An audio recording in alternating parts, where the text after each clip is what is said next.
Hi Raju, how are you this morning? Are you also in a big heat like we are here now in the summer?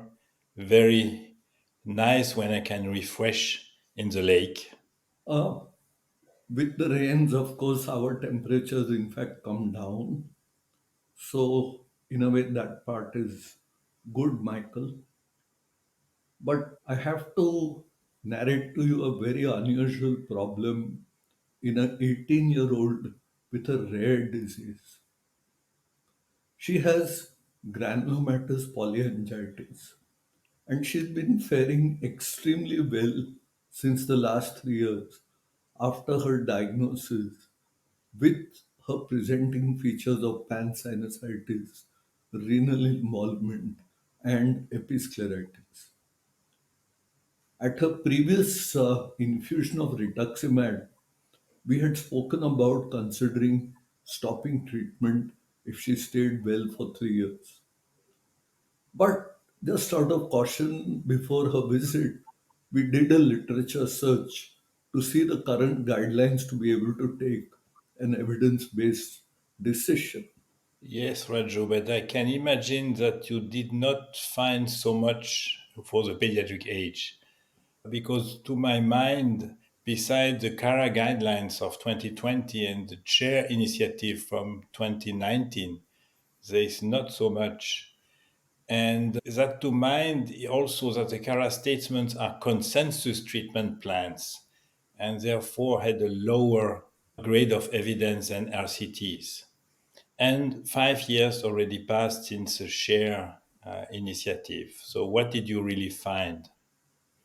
Truly, I went looking for them nonetheless, and I found that many of these needed a subscription to access. And I do wish one day that we will see when consensus treatment plans, guidelines, recommendations will have some special status even in subscription journals where they are easily accessible to everybody. And this would certainly help their proper dissemination. I totally agree. There is dissemination to help for standardization of practice. This is a nice debate subject. So, what open source did you really find, Raju? So, fortunately, since she was 18 years old and entering adulthood, I started looking for adult data. And I found this article which reviewed the studies of on management of ANCA vasculitis in adults. Yes, I'm aware that they have had a lot going on. So, basically, the concept of remission, induction, and maintenance remains the same than for us as pediatricians. Absolutely, Michael. But can you believe the amount of work in the last 8 years? Not 8 years, in fact, almost in the last maybe 12 to 15 years, there are at least 8 studies on remission induction and similar 8 on remission maintenance.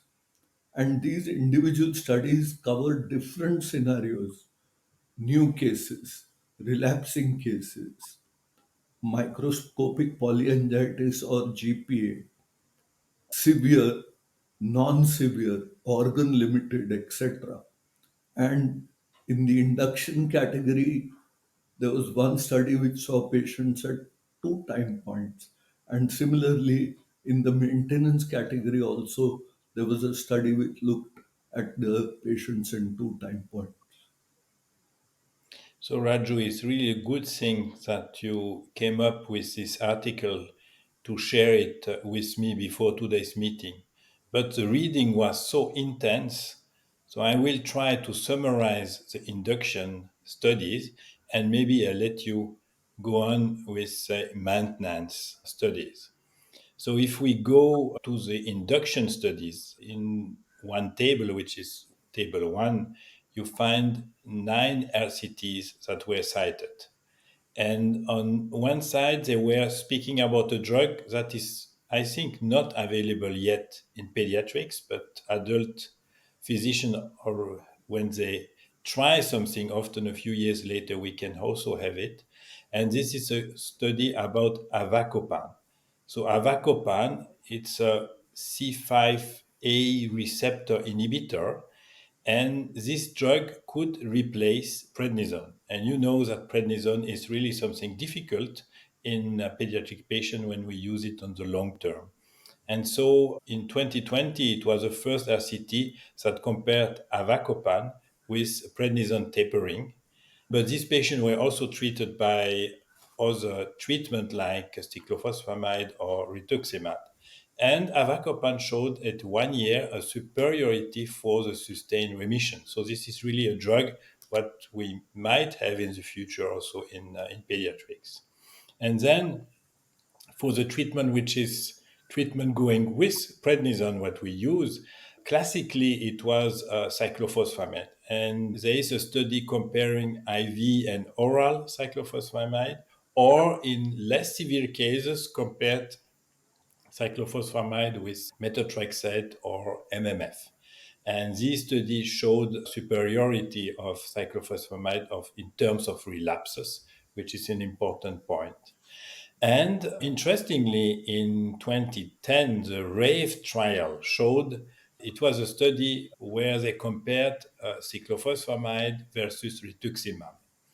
And this trial showed a non-inferiority of rituximab, which is important, but also that there were less relapses for rituximab in some forms of ANCA vasculitis. And so this is really now rituximab a very important treatment that we can use for induction in vasculitis. So, in summary, Michael, would you agree if I said that as of today, induction is with steroids, but keep the steroid doses for a relatively shorter duration, try and not exceed more than 6 to 8 weeks, and high dose steroids are not really so much in fashion, and you have an option between IV pulses of cyclophosphamide and rituximab, and the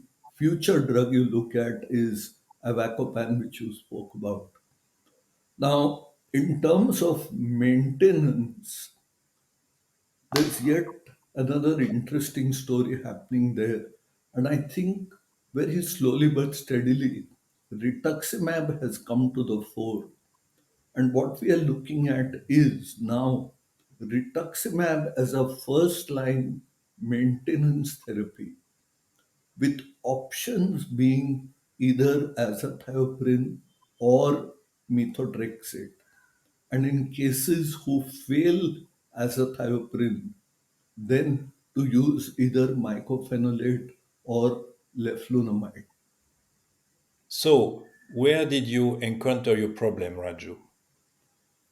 So, Michael, it's like this.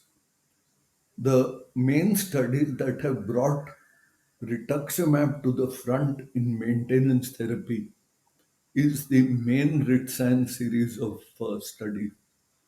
These first compared rituximab with azathioprine, then rituximab fixed doses versus individualized doses, as in titrated with CD19 counts, etc., and ANCA titers.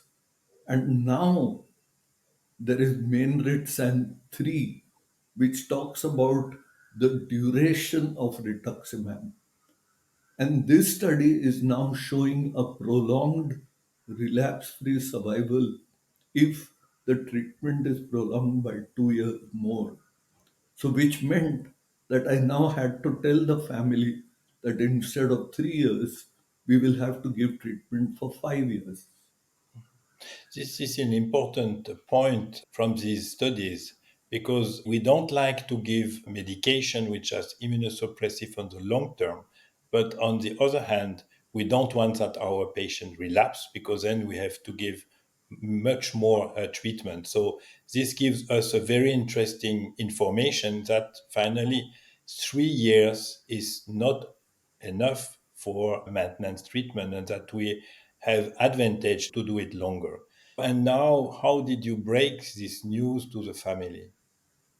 So, well, I had to say to them that this is what current science is showing, and therefore we will have to go ahead and continue the treatment for 2 years more, and shared over a cup of coffee the entire literature and this very article.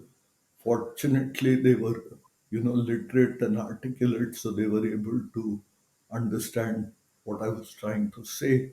But needless to say, they were quite upset. Raju, this is really an important topic for pediatric rheumatology here, and that could be a very good subject for a roundtable at the winter school or in a case discussion of our forum. What, when, and how much to tell to our patients. True, very much, because ours is such a evolving and orphan specialty that what we talk to the patients today may not be really the truth and the entire truth, and science keeps evolving. So, Raju, don't forget to take your umbrella to stay dry and to maintain yourself dry for the next hours. It was a Really, pleasure, as usual. do you think today's discussion will help you in your practice the coming Monday morning? Then join the G Academy forum by clicking the link below. We offer new discussion every week on different topics in pediatric rheumatology.